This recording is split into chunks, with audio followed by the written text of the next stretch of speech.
Question number 1, in the name of Andrew Little. Thank you, Mr. Speaker. My question is to the Prime Minister. Given his answer to oral question number 2 yesterday, why doesn't he want to see, quotes, excessive rural land sold to overseas buyers, end quote, and see New Zealanders become tenants in our own country? The Right Honourable Prime Minister. Speaker, it's a matter of striking an appropriate balance. As I said, this government wants New Zealand to be open to the world. We welcome investment that supports jobs and growth in New Zealand. At the same time, we've protected New Zealand's interests by allowing ministers to consider a wide range of issues when assessing overseas investment in sensitive land and emphasise jobs and New Zealand's economic interests. That's why we've seen the rate of approval for net land sales to foreign buyers fall from an average of 68,682.7 hectares per year under Labor and David Parker to 35,841.7 under this government. We think our approach is more effective than setting up a new Chinese-sounding name inspectorate within the OIO. Supplementary. Order. Supplementary question, Andrew Little. Given that in just 5 years, his government has approved the sale of land bigger than the combined area of Auckland, Christchurch, Dunedin, Hamilton, Hastings, Napier, Palmerston North, Tauranga, Wellington, Whangarei, Invercargill and New Plymouth, twice over, how much more land does he expect to approve for sale in the next 2 years? Mr. Speaker, Right Honourable Prime Minister. Mr. Speaker, I suspect the Leader of the Opposition is making it up because yesterday he came to Parliament and said that we'd sold 250,000 hectares since July 2010. And I suspect, Mr. Speaker, that's the basis of the diatribe he's just come into Parliament with, which is just plain wrong because, by the way, it includes leases, not sales, rollover of leases. It includes where things are sold to a consortium, including New Zealanders. Mr. Speaker, the number is actually 40% of Mr. Little's made-up number, and it's half what Labor sold. The problem is not national, Mr. Speaker, it's David Parker. The answer's now Supplementary. Supplementary question, Andrew Little. Well, given that he's been in charge for 7 years, isn't it time for him to take responsibility for his own actions rather than acting as if he's playing in the playground? The Right Honourable Prime Minister. Mr. Speaker, this is a government that on a net basis sold half what Labor did. This is a government that in office actually sent new directors. Yeah, well, there might be more if the way you keep going is having policies twice as bad as ours, Mr. Speaker.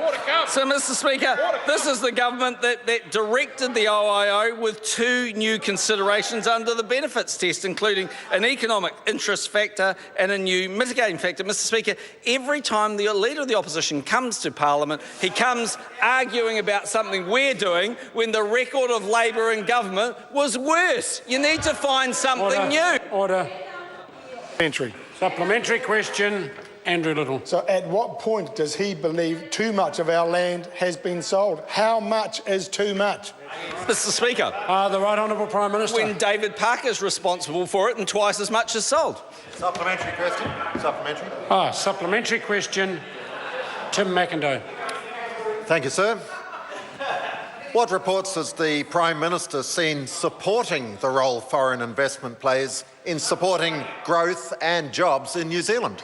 The Right Honourable Prime Minister. Well, Mr. Speaker, I've seen a couple of reports in recent months, both strongly supporting the role of foreign investors play in supporting jobs and growth, Mr. Speaker. The first said, and I quote, "Well, I'm not anti-foreign investment. I think we're a country that's been built on foreign direct investment."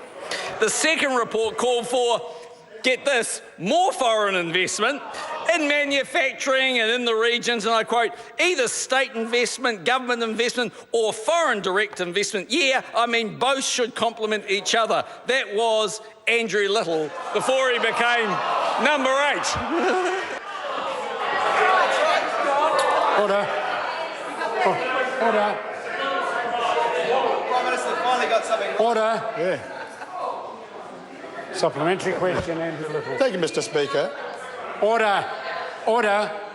The Honourable Paula Bennett, if she wants to remain for question time, will stop interjecting when I've asked for silence for this question. Thank you, Mr. Speaker.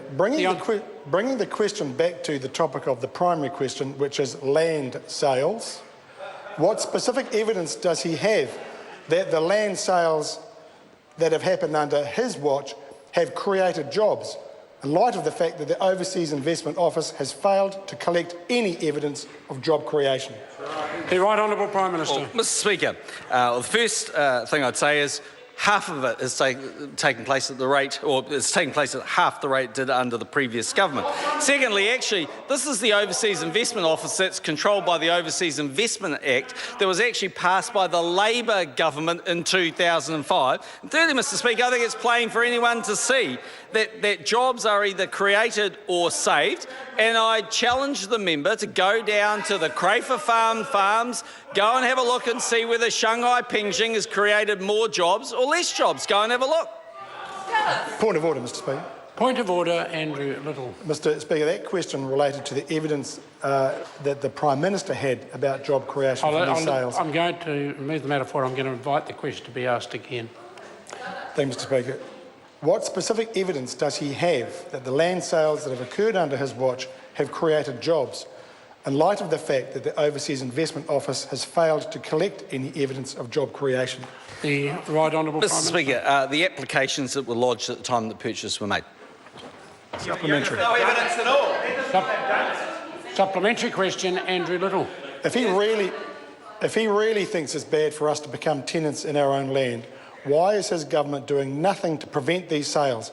Or is it just more hollow words from a hollow Prime Minister? Order. Mr. Speaker, Right Honourable Mr. Speaker, Prime Minister. this would all be believable if the numbers were the other way around.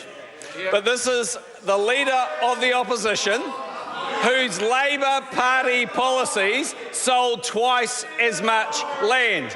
That's it. You don't need to know any more than that. Supplementary question, the Right Honourable Winston Peters. Why is the Prime Minister hiding behind the defence that the information is confusing or not present, yet he opposes New Zealand's first far-sighted Land and Home Register Bill, which has international precedent? The Right Honourable Prime Minister. Well, Mr. Speaker, we're not hiding behind any information. The information is clear. Twice as much land was sold on a net basis under Labor. Supplementary question, Andrew Little. Isn't the truth that he will talk the talk but he won't walk the walk? He doesn't actually care about us becoming tenants in our own land. That's why he continues to rubber stamp land sales. Mr. Speaker, Honourable Prime Minister. Mr. Speaker, here are the facts. Under Labor, net sensitive lands approved for sales 68,682.7 hectares per year. Under National, 35,841. So why do we have this line of questioning this week? It's hardly the biggest line. I'll tell you why. Because Labor have invested some of their leaders' budget into a new pamphlet they put out there because the Leader of the Opposition's on 8% and no one's listening to it. Order. Deviating a long way from the answer now. Question number 2, Alistair Scott. Thank you, Mr. Speaker. Order. My question